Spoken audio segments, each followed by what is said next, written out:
بالله من الشيطان الرجيم بسم الله الرحمن الرحيم السلام عليكم ورحمة الله وبركاته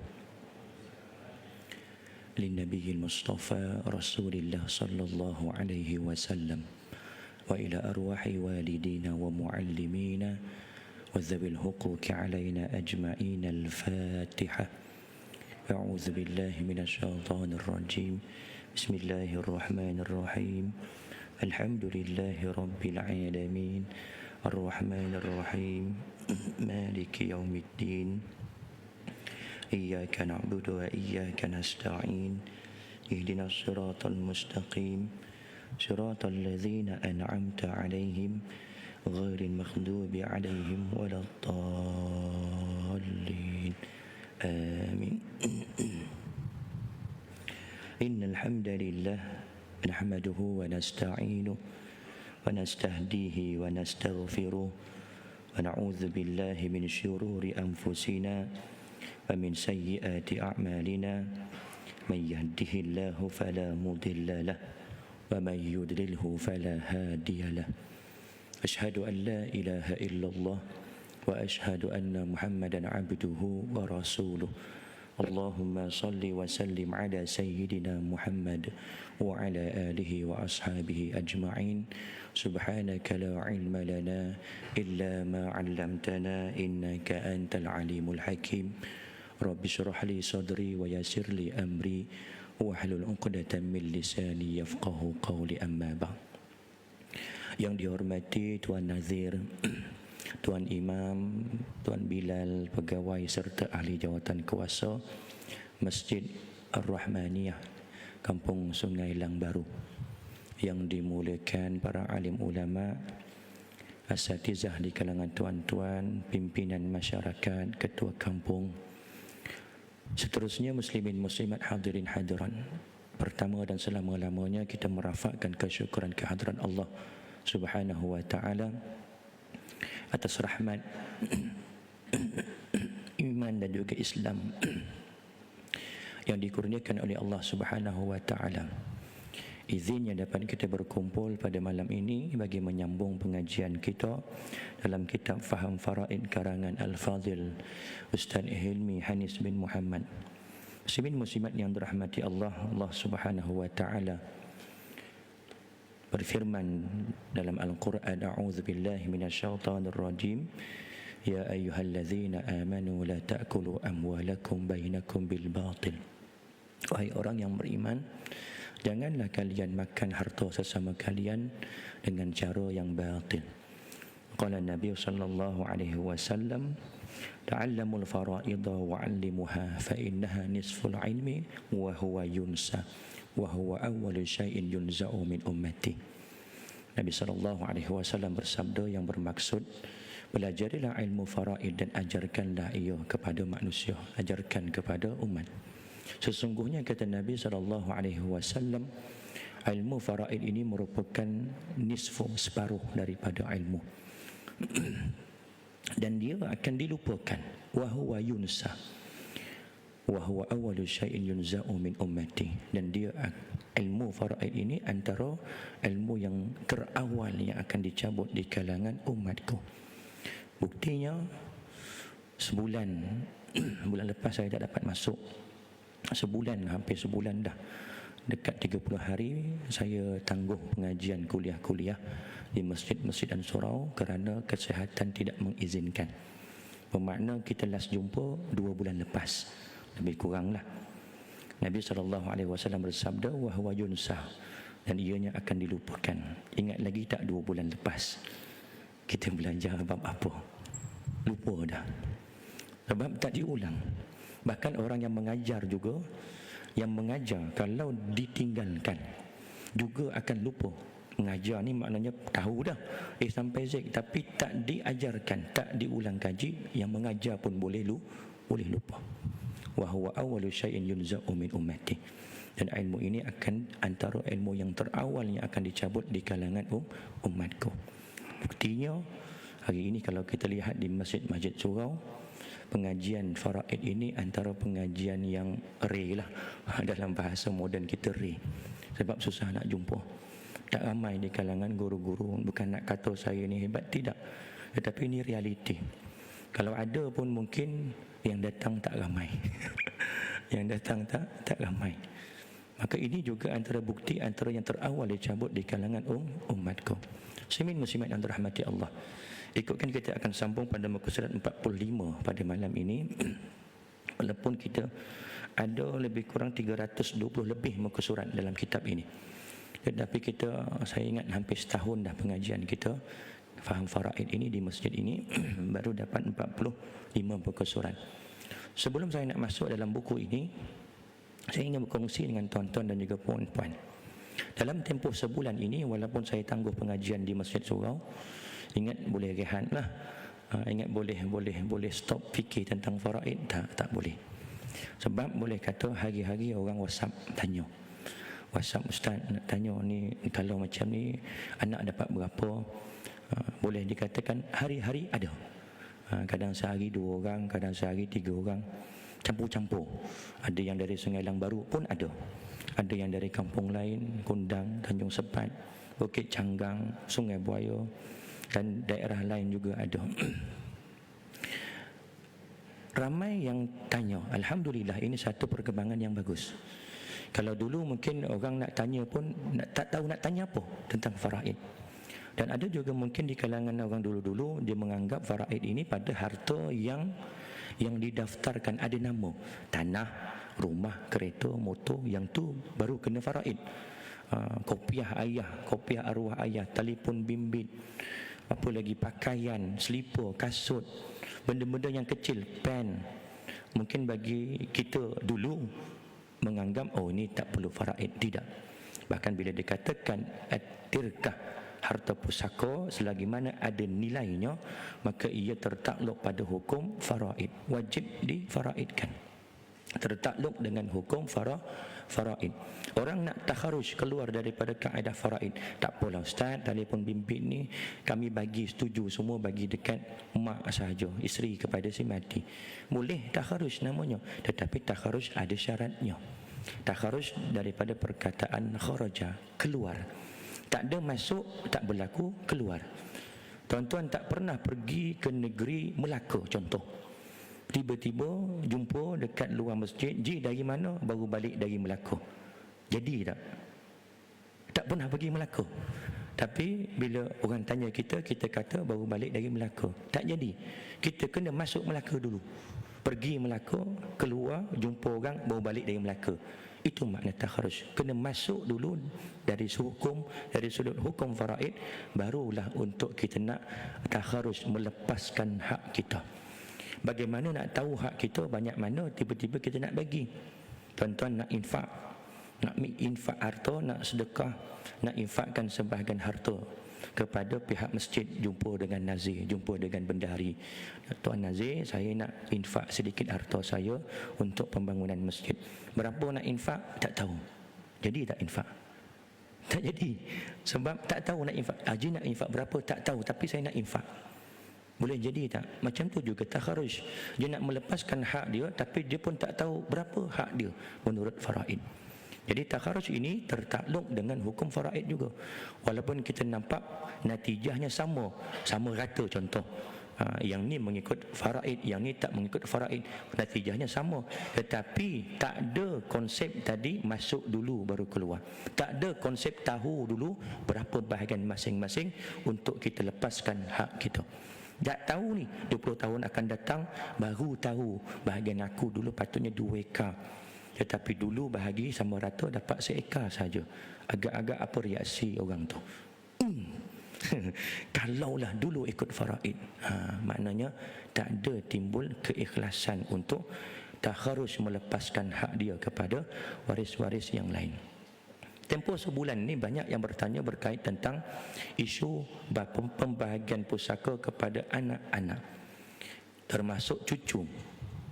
Ada yang tanya, ustaz, saya tengok dekat kes itu cucu dapat, yang ni cucu tak dapat, anak dapat. Macam mana ni ustaz? Ada lagi satu kes menantu pun dapat. Menantu pun dapat, sedangkan menantu ini bukan waris. Jadi kenapa menantu dapat? Kerana berlakunya kematian berlapis. Suaminya mati dulu berbanding bapa mertuanya. Bapa mertuanya baru meninggal tahun ni. Suami menantu ni, iaitu anak kepada bapa mertua ini, meninggal tahun lepas. Tak diuruskan segera, maka berlaku kematian berlapis. Maka dapat tak menantu ni? Dapat. Tetapi kalau kita faham betul-betul, dia bukan dapat harta daripada mertuanya, tetapi dia dapat harta daripada bahagian arwah suaminya. Yang ni kadang-kadang salah faham di kalangan masyarakat. Saya nak tunjuk pada tuan-tuan supaya benda ni nampak jelas. InsyaAllah kalau tuan-tuan faham yang ini, berlaku saja kematian tak melibatkan selain 5 golongan: bapa, ibu, pasangan, anak lelaki, anak perempuan. Kenapa saya utamakan 5 golongan ini? Kerana kalau ada 5 golongan ini, yang lain akan mahjub, yang lain akan terhalang atau terdinding, tak dapat dah. Adik-beradik seibu sebapa, adik-beradik sebapa, adik-beradik seibu, pakcik, anak pakcik sepupu dengan si mati, datuk, cucu. Cucu ni tengok kita akan bincangkan nanti.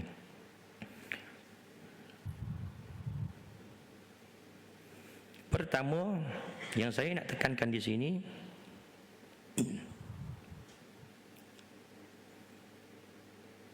tuan boleh lihat di hadapan, suami. Berapa bahagian suami? 2 keadaan. Yang pertama 1/2 dan yang kedua 1/4. Nanti saya akan terangkan apa dalilnya. Semua hukum ni langsung dari Allah Subhanahu Wa Taala, bermakna berpandukan pada Al-Quran dan juga sunnah Nabi sallallahu alaihi wasallam. Yang kedua isteri. 2 keadaan, iaitu yang pertama 1/4 dan yang kedua 1/8. Ayah ibu mudah, 1/6, 1/6, 1/3, 1/3 baki. Tapi jarang berlaku ayah ibu dapat. Kebanyakan meninggal dunia, ayah ibu dah tiada. Yang ada pasangan. Kadang-kadang pasangan pun dah tak ada, yang ada cuma anak-anak.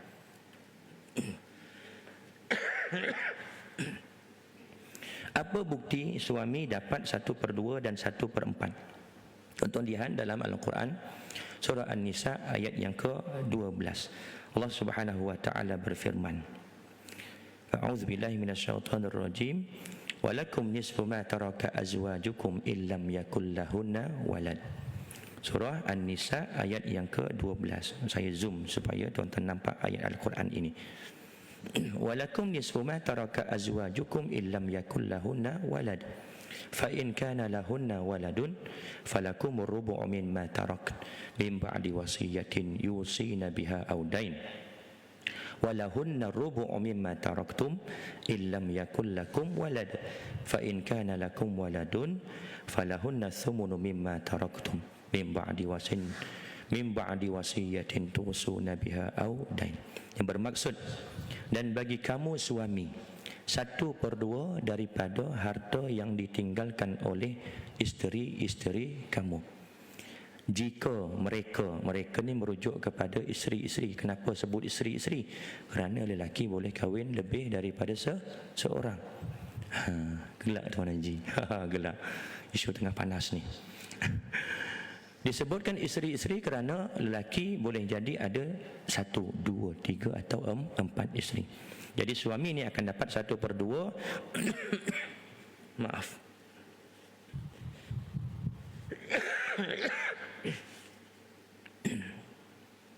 Bismillah.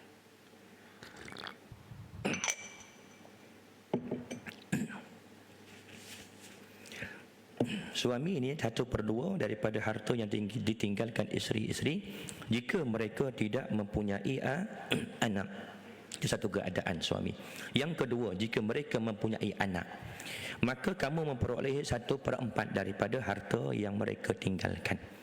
Jadi suami 2 keadaan, 1/2 dan juga 1/4. Ingat betul-betul, suami 2 keadaan, 1/2 jika isterinya tiada anak. 1/4 jika isterinya ada anak. Jika mereka mempunyai anak, okey, itu dah. Mana tadi?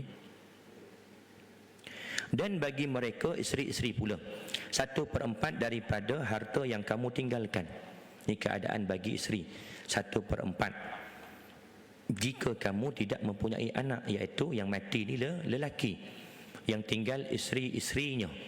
Mati lelaki ini ada isteri-isteri, yang mana isteri ini akan mendapat 1/4 sekiranya suaminya tidak mempunyai anak. Maka bahagian mereka isteri 1/8 daripada harta yang kamu tinggalkan. Ini bila mana? Jika kamu meninggalkan anak. Jika kamu mempunyai anak, maka bahagian mereka isteri-isteri kamu ialah 1/8 daripada harta yang kamu tinggalkan. Jadi keadaan isteri dua. 1/4 jika suami tiada anak, 1/8 jika suami ada anak. Saya buat rajah.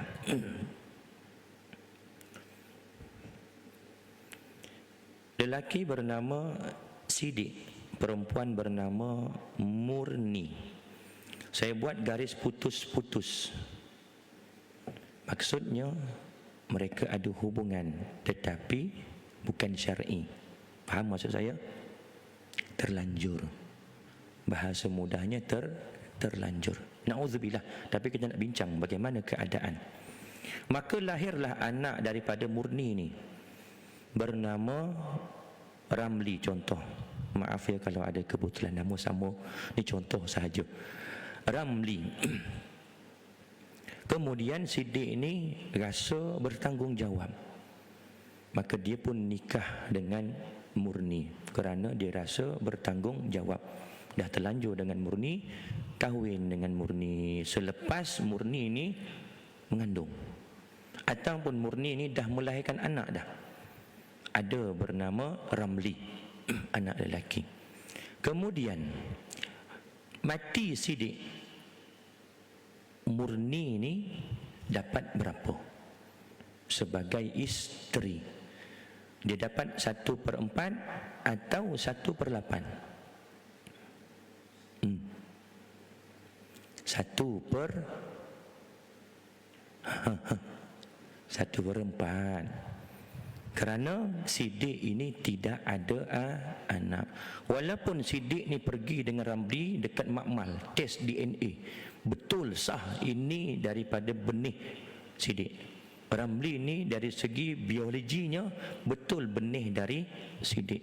Bila tidak ada pernikahan, maka anak yang lahir tidak dikira sebagai waris, dikira anak zina atau anak li'an. Jadi kita akan masuk dalam bab last kali nanti tentang hal anak zina dan juga anak li'an.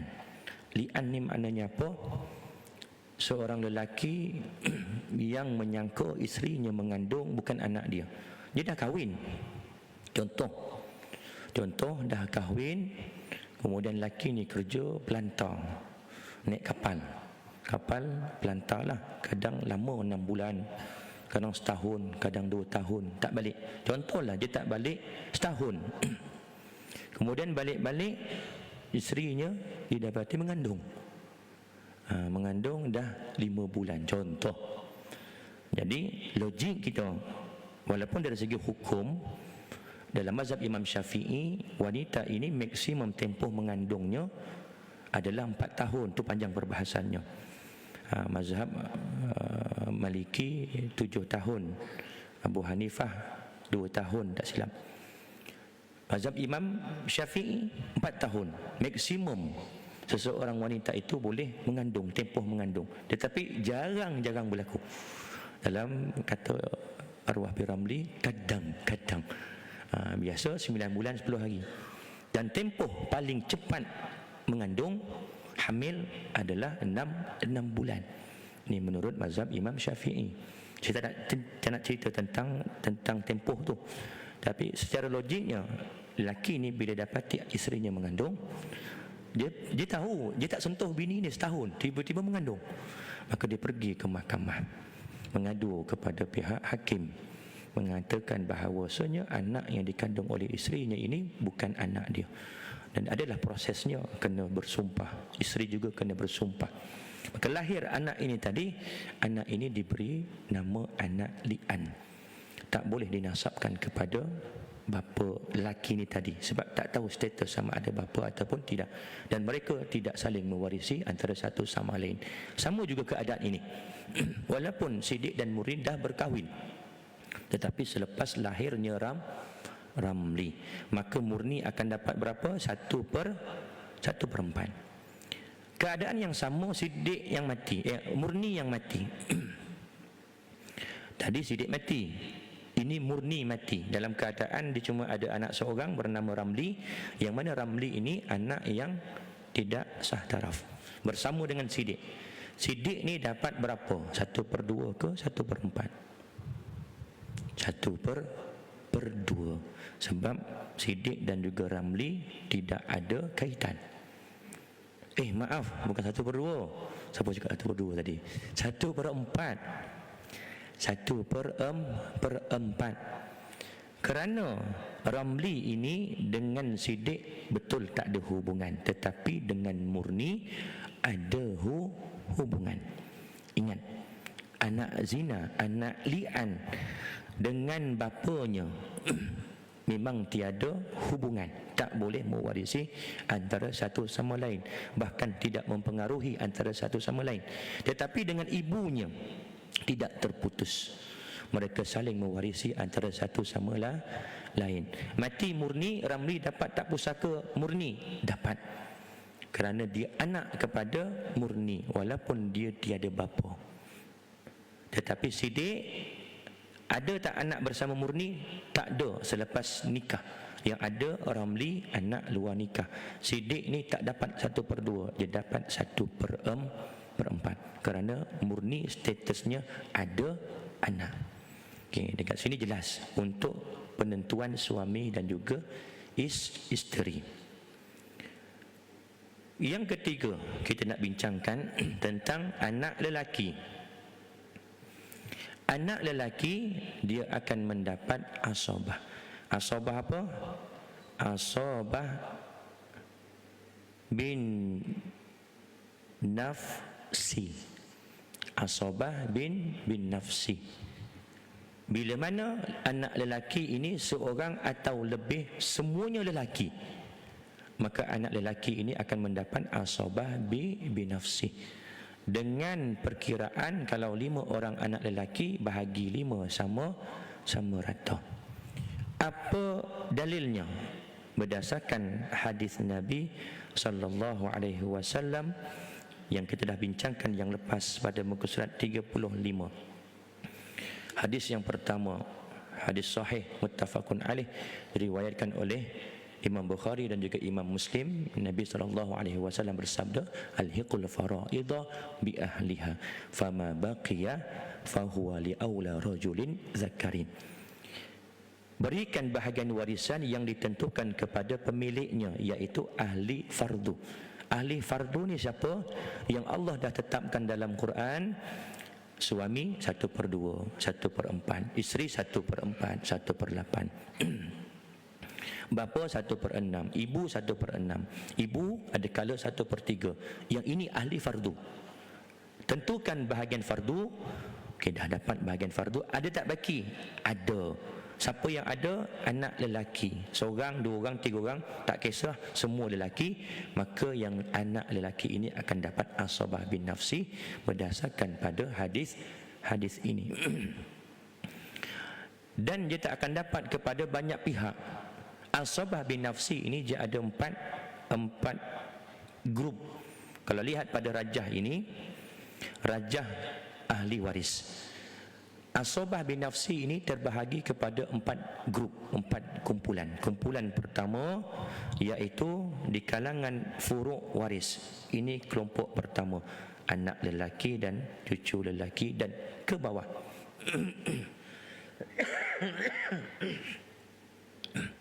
Bila ada kelompok pertama, kelompok-kelompok yang lain tak dapat asabah. Kelompok kedua siapa? Golongan usul, iaitu golongan atas. bapa, datuk dan ke atas. Golongan ketiga, golongan sisi bawah, hawashi, iaitu golongan adik-beradik. Adik-beradik seibu sebapa, adik-beradik sebapa, anak mereka dan ke bawah. Golongan yang keempat, golongan a'mam, sisi atas. Siapa? Pak cik. Pak cik sebelah bapa yang seibu sebapa dengan bapa si mati.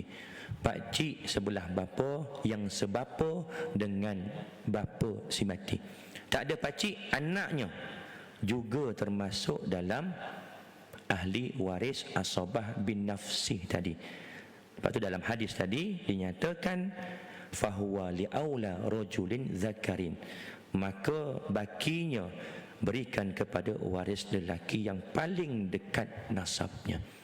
Ada anak lelaki, dia takkan pergi baki kepada bapa dan ke atas, tak pergi kepada adik-beradik, tak pergi kepada pak cik atau anak pak cik sepupu kepada si mati. Ini yang ketiga berkait tentang anak lelaki. Yang keempat, anak perempuan seorang. Anak perempuan bila seorang dia dikira ahli fardu, berapa dia akan dapat? 1/2. Kalau anak perempuan 2 orang atau lebih, dia akan dapat 2/3.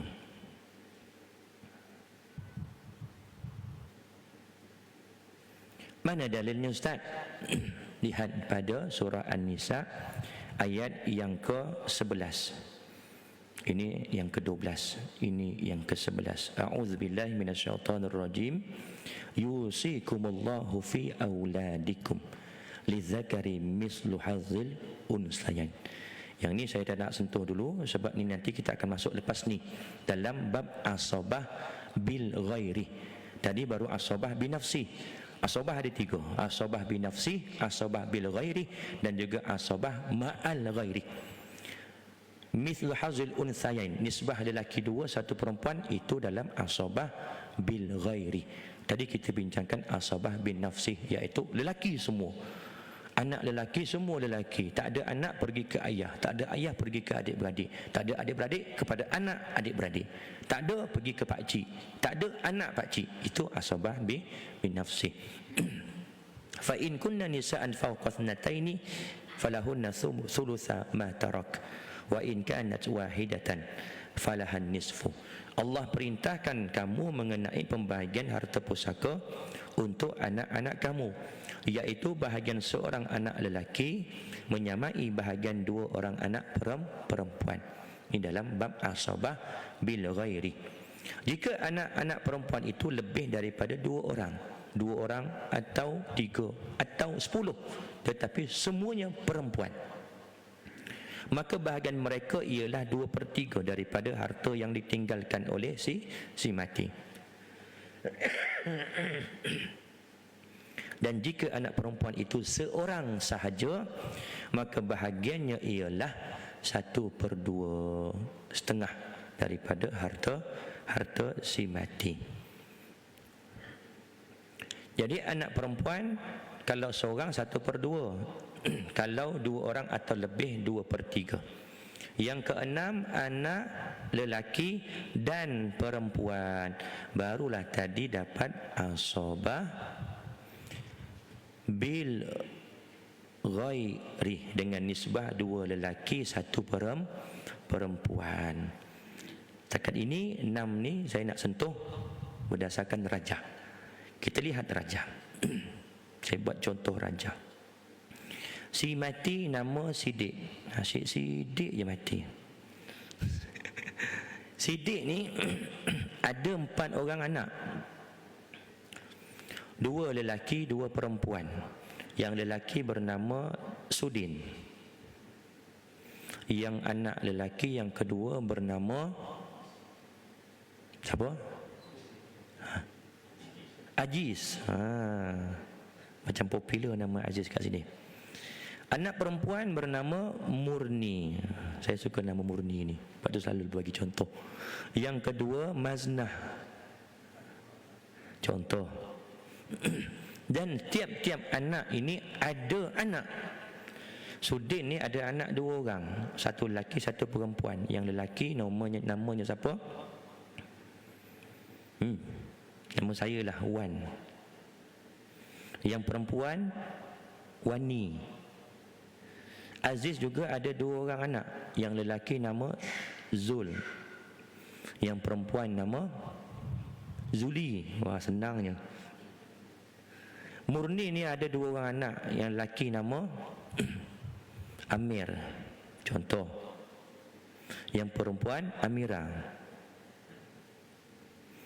Dan Maznah ni juga ada 2 orang anak. Yang pertama nama Amin, yang perempuan nama Aminah. Senangnya. Okey. Berdasarkan rajah ini, pertama kita kena kenal pasti mana waris, mana bukan waris. Bila kata waris, yang termasuk 25 orang tadi. Sebenarnya lebih. Cuma dalam rajah tu nak bagi nampak gambaran 25 orang. Lebih sebab apa? Sebab anak cucu bawah tu dia tak ada had. Kalau ada cicit, bawah cicit ada juga, dia waris. Seandainya yang atas tiada, tak ada anak, tak ada cucu, cicit dapat. Dan dia golongan yang pertama. Dia boleh menghalang bapa si mati, dia boleh menghalang adik-beradik si mati, sebab dia dalam grup yang pertama. Cuma kita nak bagi nampak mudah, dalam rajah ada 25 rajah, 25 waris, 15 lelaki, 10 perempuan. Yang dikatakan cucu, anak ni empat-empat ni dikira sebagai waris, betul. Anak lelaki dan anak perempuan. Cucu, kalau kita lihat pada rajah, cucu ni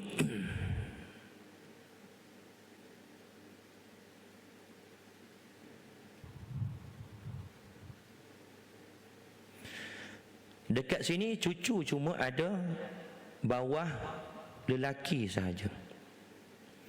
Maknanya anak perempuan ni kalau dia ada anak dikira waris ke tidak?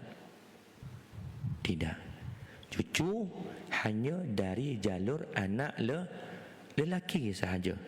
Jadi berdasarkan rajah ini, siapa yang bukan ahli waris? Ini kita pangkah siap-siap. Amir, Amira, Amin, Aminah. Mereka ini walau apa juga keadaan mati sidik, mereka bukan ahli waris, kerana mereka cucu dari jalur anak perempuan. Sudin mati tahun 1990. Kemudian Sidik mati tahun 2023. Siapa mati dulu? Sudin. Anak Sudin, Wan dan juga Wani. Waris ke tidak? Waris. Tetapi dapat ke tidak? Dapat ke tidak? Tak dapat. Sebab apa?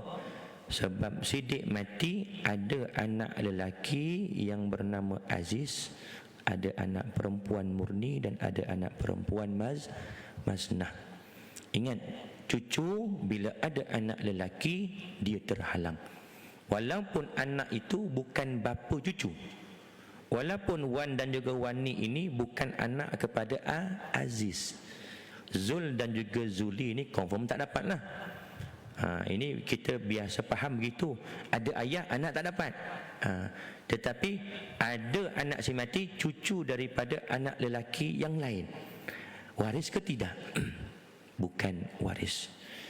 Waris tetapi tak dapat. Terhalang, terdinding disebabkan ada Aziz. Aziz ni anak lelaki kepada Sidik. Maka cucu Wan, Wani, Zul dan juga Zuli terhalang. Okey. Aziz mati juga. Dan mati Aziz tahun 2000.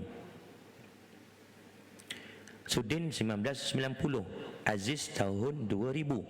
Sidik mati 2023. Yang ada cuma 2 orang anak perempuan, Murni dan juga Maznah. Murni dan Maznah dapat berapa? 2/3. Kerana bilangannya 2 orang. perempuan maaf, yang kita bincangkan tadi yang ini. Anak perempuan 2 atau lebih dapat 2/3. 2/3. Ada tak baki? Ada berapa? 1/3. Dapat kat siapa ni? Baru dapat dekat cucu. Baru dapat dekat cucu. Dapat dekat siapa? Keempat cucu ni akan dapat. Dengan nisbah 2 lelaki, 1 perempuan. Asabah bil ghairi. Kalau cucunya semua lelaki, Wani ni tak ada, Zuli tak ada, cuma ada Wan dan juga Zul, bermakna 1/3 ini dapat dekat cucu Sidik, Wan dan juga Zul. Tak ada nisbah, bahagi sama rata. Jelas? Okey.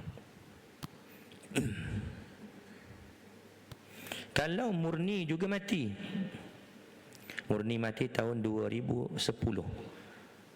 Waris yang ada cuma anak seorang saja, bernama Maznah. Maznah dapat berapa? 1/2. Ada tak baki? Ada 1/2. Dapat dekat siapa? Dapat dekat cucu-cucu ni tadi, Wan, Wani, Zul, Zuli. Dengan nisbah 2 lelaki, 1 perempuan. Kalau tak ada perempuan, dapat dekat yang lelaki semua, bahagi sama rata. Ada satu hadis Nabi SAW, kita dah bincangkan yang lepas pada hadis yang ke-7. An Abi Musa al-Ash'ari radhiyallahu anhu annahu su'ila an ibnatin wa ibnati ibnin wa ukhtin faqala lil ibnatin nisfu walil ukhtin nisfu wa tibni Mas'udin fasayutabi'uni. Fasu'ila bani Mas'udin wa ukhbira biqawli Abi Musa faqala laqad dalaltu idhan wa ma ana minal muhtadin aqdi fiha bima qada an-nabiyya sallallahu alaihi wasallam lil ibnati nisfu wa libnatil ibni sudus takmilat thulathaini wa ma baqiya falil ukhtin fa ukhbira Abu Musa biqawli ibn Mas'udin faqala la tas'aluni ma dama hadzal khabru fikum.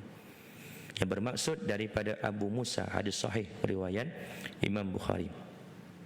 Daripada Abi Musa al-Ash'ari radhiyallahu anhu bahawa dia ditanya tentang hak pusaka untuk anak perempuan, cucu perempuan daripada anak lelaki dan saudara perempuan, maka dia menjawab, bagi anak perempuan seorang 1/2 dan bagi saudara perempuan seorang 1/2.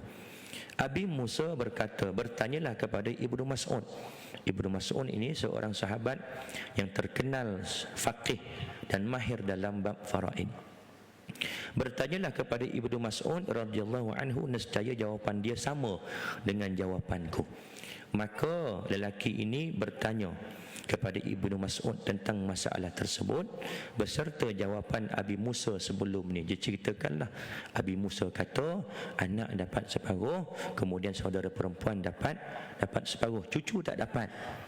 Sedangkan ada 3 waris, anak perempuan, cucu perempuan daripada anak lelaki, yang mana anak lelaki mati dulu, dan juga ada saudara perempuan seibu sebapa. Maka orang ini bercerita kepada Ibnu Mas'ud tentang fatwa atau keputusan Abu Musa tadi. Maka Ibnu Mas'ud menjawab, jika jawapannya begitu, sesungguhnya aku dalam keadaan sesat, iaitu salah, dan aku tidak tergolong daripada orang-orang yang diberi petunjuk. Kalaulah jawapan Abu Musa itu betul, bermakna aku ni salah. Sebab apa? Sebab kata Ibnu Mas'ud, keputusan aku terhadap masalah ini adalah seperti mana yang telah diputuskan oleh baginda Nabi sallallahu alaihi wasallam, iaitu bagi anak perempuan 1/2, bagi cucu perempuan daripada anak lelaki 1/6, sebagai pelengkap kepada 2/3, dan bakinya untuk saudara perempuan. Kemudian dimaklumkan kepada Abi Musa tentang keputusan Ibnu Mas'ud tadi. Lalu Abi Musa berkata, jangan kamu bertanya kepada aku lagi Lepas ni jangan tanya aku lagi. Selagi mana Ibnu Mas'ud ini masih ada di kalangan kamu. Maknanya apa? Dia mengakui fatwa atau keputusan Ibnu Mas'ud. Ibnu Mas'ud betul, kata-kata aku sebelum ni salah. Jadi kalau kita buat rajah, nak bagi gambaran.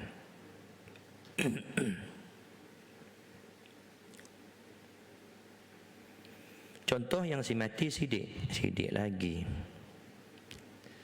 Dia ada 2 orang anak. Yang lelaki nama Abu, yang perempuan nama Aminah. Abu ni ada anak perempuan seorang bernama Murni. Dan Siddiq ni ada saudara perempuan seorang bernama Siti, contoh. Tetapi Abu ni mati dulu. Abu mati tahun 2010. Siddiq mati tahun 2023. Jadi waris Siddiq berapa orang? 3 orang.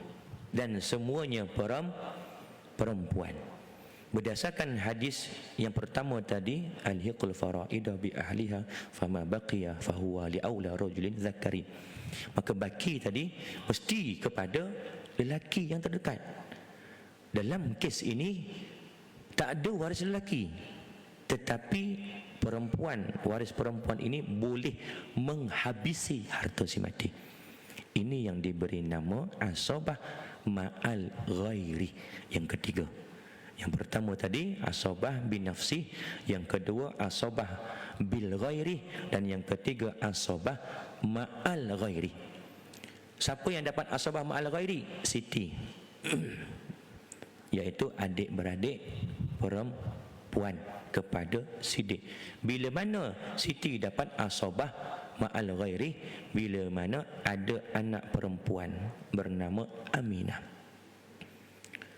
Murni ni siapa pula? Cucu kepada Siddiq, tetapi cucu dari jalur anak lelaki, yang mana Abu mati dulu.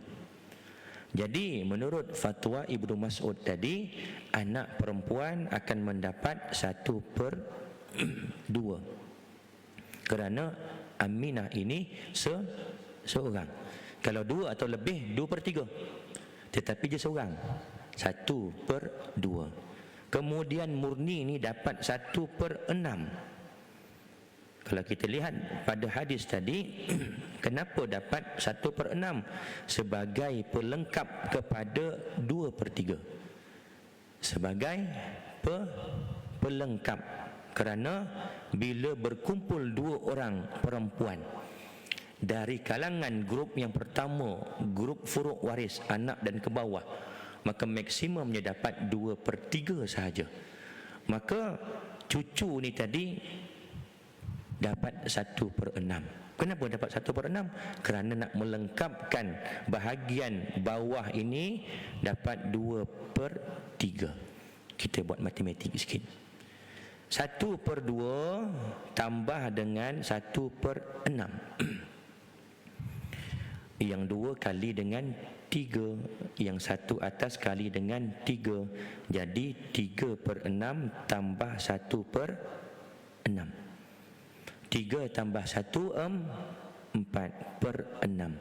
Bila dikecilkan, 2 atas, bawah jadi 3. 2/3. Betul tak pelengkap? Betul.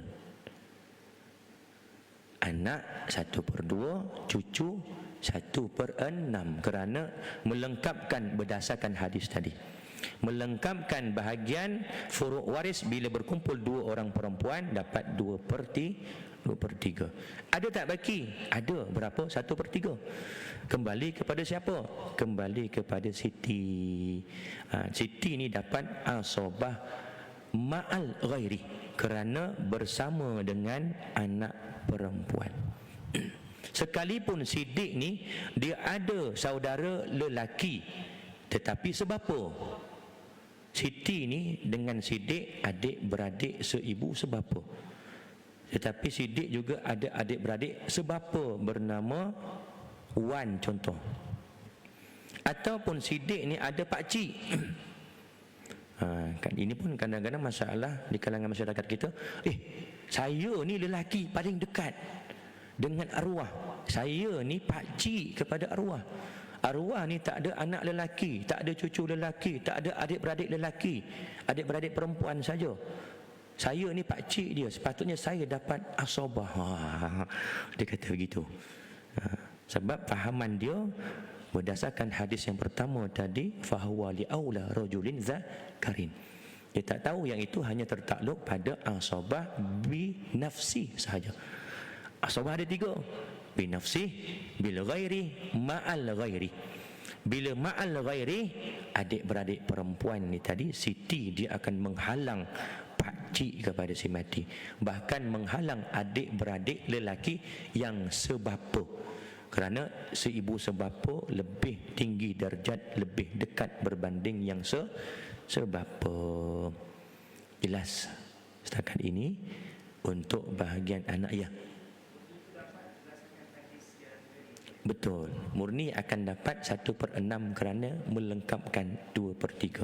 Kalau misal kata Aminah ini ada adik-beradik lain, maknanya Siddiq ada 3 orang anak, seorang lelaki Abu, 2 orang perempuan Aminah dan juga Ros contoh. Murni dia dapat ke tidak? Tak dapat, kerana Ros dan juga Aminah dah cukup 2/3, 2 orang anak perempuan. Murni dapat tak? Dah tak dapat lagi dah. Ni yang kalau bahasa kadang belah-belah pantai timur panggil patah titi. Cucu ni patah titi sebab ayah mati dulu. Tapi tak semua keadaan. Kalau kita bincangkan yang tadi, kalau misal kata cucu tu lelaki, tak ada anak lelaki dengan si mati, dia boleh dapat. Tak semestinya patah titi itu berlaku pada semua keadaan. Tapi dalam keadaan yang awal tadi, murni didapat 1/6 kerana Sudin cuma ada seorang anak perempuan bernama Aminah. Saya nak jelaskan, tekankan sebenarnya dari segi asobah ma'al ghairi. Sebab ada di kalangan masyarakat berpendapat asobah ni mesti kena lelaki. Tak semestinya. Bahkan waris perempuan juga boleh menghabisi harta pusaka si mati melalui asobah ma'al ghairi. Asobah binafsih berdasarkan hadis yang pertama, alhiqul faraidah bi ahliha fama baqiya fahuwa li aula rajulin zakarin. Asobah bil ghairi berdasarkan ayat Al-Quran surah An-Nisa ayat yang ke-11, yusikumullahu fi auladikum lidzakari mithlu hazzil unthayain. Telah diwajibkan, ditentukan pembahagian pusaka kepada anak-anak kamu, yang mana lelaki 2 bahagian, perempuan 1 bahagian. Itu asobah bi ghairi.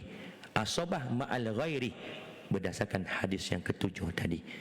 Hadis sahih riwayat Imam Bukhari, diriwayatkan oleh Abu Musa Al-Ash'ari. Wallahu a'lam. Azan dah ke? Isyak? Dah azan. Terlebih waktu. Kita pergi kepada Baitul Mal. Tak pergi. Baitul Mal ni bila mana? Bila tak ada lagi dah waris yang lelaki. Tuan-tuan lihat rajah ini. Rajah ni ini yang jelas kita nampak 25 orang waris, 15 lelaki, 10 perempuan. Hakikatnya waris lelaki ni dia infinity. Maknanya bawah cucu ni ada tak lagi waris. Kalau contoh bawah cucu ni ada, dia dikira waris juga. Atas datuk dia dikira waris juga. Bawah anak lelaki daripada saudara lelaki seibu sebapa juga waris. Bawah anak lelaki daripada saudara sebapa juga waris. Cuma nak nampak gambaran ini yang terdekat. Nak sampai ke Baitul Mal memang dah confirm tak ada lagi dah waris lelaki dan tak berlaku asobah ma'al ghairi, barulah baki itu akan pergi ke Baitul Mal. Kita lihat keadaan kalau kita nak siasat waris. Contoh, si mati ni usianya 100 tahun contoh, walaupun jarang berlaku, tapi tak mustahil berlaku. Si mati ni berusia 100 tahun. kita nak siasat waris, kita kena cari waris grup yang pertama, iaitu furuk waris, anak dan ke bawah dulu. Sebab ini yang paling hampir berdasarkan hadis yang pertama tadi, fahuwa li aula rajulin zakarin. Maka logik kita akan tanya, anak si mati ni ada lagi ke tidak? Ada. Berapa orang? 3 orang. 3 lelaki. Okey. 3 lelaki ni hidup lagi ke tidak? Mati dulu. Sebab yang mati ni baru mati tahun ni, umurnya 100 tahun. Jadi mungkin anaknya berusia 75 tahun, beza 25 tahun. Contoh 75, anak-anak mati dulu. Jangan stop sampai situ. Logik kita, bawah tu ada tak lagi waris? Ada, kerana si mati berusia 100 tahun. Tanya lagi, cucu arwah ini ada ke tidak? Maknanya anak lelaki daripada, ataupun anak perempuan, anak lelaki daripada anak lelaki 3 orang yang dah mati dulu ni. Ada katanya. Tapi semua lelaki 2 orang sahaja yang ada pun dah mati dulu. Pun dah mati dulu. Contoh, usianya 50 tahun anggaran, sebab dah 2 generasi dah mati dulu. Anak mati, cucu pun mati, tak ada lagi dah waris. Jangan terhenti kat situ. Sebab logiknya boleh jadi yang mati cucu ini umur 50 tahun, ada anak lagi. Tanya lagi, cicit kepada si mati, anak kepada cucu yang mati awal ni, yang 2 orang ni, ada tak anak? Ada, pun dah mati juga. Contoh, accident. Accident, na'udzubillah. Logik kita mungkin boleh jadi cicit itu berusia 30 tahun. 30 tahun adatnya, ada tak anak? Kebiasaannya boleh jadi ada. Jangan terhenti sampai cicit. Tanya lagi, cicit ni tadi yang mati dulu ni pernah tak berkahwin dan ada tak anak? Ada. Hidup lagi tak sekarang? Hidup. Itulah waris dari grup yang pertama.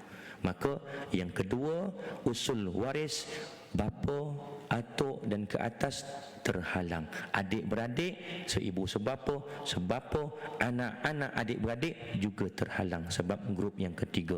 Akmam, pakcik, seibu sebapa dengan bapa si mati terhalang. Anaknya sepupu dengan si mati juga terhalang. Tak payah cari lagi dah, hidup lagi kita tak, memang terhalang dah. Sebab kita dah jumpa waris yang dari grup pertama. Kalau yang mati usia 30 tahun, kita siasat, tanya arwah ada tak anak? Ada. Anak lelaki dan juga anak perempuan. Contoh, anaknya pun mati dulu. Mati dulu daripada arwah ni. Mati sebab sakit demam panas, na'udzubillah. 2 anaknya mati. Logik tak kita tanya, ada tak cucu? Si mati ni umur 30 tahun. Tak logik. Tapi kami sebagai perunding kena tanya juga. Sebab tak mustahil ada. Tak mustahil ada. Tanya juga, takkanlah ustaz kahwin pun belum, mati dah, barulah selesai siasatan kita dari kumpulan yang pertama. Pergi kepada kumpulan kedua pula. Bapa ada lagi ke tidak? Bapa dah tiada, meninggal dunia. Si mati 30 tahun, boleh jadi bapa umur 50 tahun.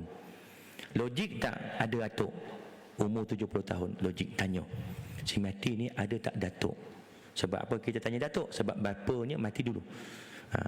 Datuknya ada, maka dapat kepada datuk asabah tadi. Datuk tak ada, nak tanya tak? Kita panggil apa? Buyut. Ayah, datuk, buyut lah. Buyut. Logik tak tanya? Logik tanya. Tanya juga. Sebab ini nak siasat ni bukan perkara yang ringan. Kita nak menentukan bahagian waris-waris ini. Kalau kita salah siasatan, silap siasatan, kita akan memberi hak kepada yang bukan ahli waris, na'udzubillah. Jadi kena siasat satu persatu di setiap ahli waris. Tak ada dah buyut, bapa, datuk, buyut dah tak ada, baru pergi kepada sisi bawah, hawashi, adik-beradik. Tak ada yang ke bawah, anaknya ada ke tidak? Tak ada juga. Cucunya ada ke tidak? Tak ada. Baru pergi kepada pakcik. Pakcik, biasa pakcik yang jumpa. Sebab apa? Bawahnya tu ada. Dan akhirnya jumpa yang masih hidup, dapat dekat dia asabah. Tak pergi ke baitul mal. Melainkan memang dah tak ada lagi dah waris lelaki yang terdekat dengan si mati, barulah pergi ke baitul mal. kita proses kita di Malaysia, baki akan pergi ke Baitul Mal. Adapun negara-negara yang lain dia berpegang pada zawil arham. Zawil arham ni siapa? Keluarga juga tetapi bukan ahli waris. Contoh cucu daripada anak perempuan. Tadi kita bincang cucu daripada anak lelaki sahaja waris. Cucu daripada anak perempuan bukan waris. Ada pendapat mengatakan mereka zawil arham dan setengah-setengah negara berpegang baki tadi walaupun tak ada yang waris asabah diberikan kepada zawil arham. Tetapi kita di Malaysia pengamalan kita ada baki tak ada waris asabah pergi ke Baitul Mal. Allahu alam, saya rasa cukup sekadar itu. Ini pun dah terlebih. Kita tak termasuk pun lagi dalam pengajian kitab kita muka surat 45, tapi saya rasa banyak dah info-info yang tuan-tuan boleh dapat dan insya-Allah kurang dah sikit pertanyaan dekat WhatsApp. Tapi alhamdulillah lah bila orang tanya orang faham dah. Oh, bukan senang ni. Rasa kita takut ni nak ambil harta ni sebab kita dulu mungkin kita rasa harta pusaka ni tanah, rumah saja. Tak apalah tunggu surat kuasa lah. Tak apalah tunggu mahkamah syariah keluarkan sijil faraid. Habis tu yang ni yang telefon, gini kita bincang kita je lah. Duit dalam akaun, dalam tabung haji dan ada penama keluarkan semua. Ni nak bagi macam ni. Kita bagi sama rata je lah. Sebab orang dah faham sekarang tak boleh bagi sama rata, melainkan kena tahu dahulu bahagian masing-masing mengikut faraid, baru boleh takharuj, baru boleh keluar daripada hukum faraid. Wallahu a'lam. Saya rasa cukup sekadar itu. Yang baik itu datang daripada Allah dan kurang lemah itu datang daripada kelemahan diri saya. Saya mohon maaf, mohon ampun andai terkasar bahasa, tegur hati tuan-tuan dan juga puan-puan. Kita tangguh dengan tasbih kafarah dan suratul asr. Subhanakallahumma bihamdika asyhadu an la ilaha illa anta astaghfiruka wa atubu ilaik. Bismillahirrahmanirrahim. Wa 'asri innal insana lafi khusr illa alladzina amanu wa 'amilus shalihat tawassaw bil haqqi wa tawassaw bis sabr. Assalamualaikum warahmatullahi wabarakatuh. Bismillah.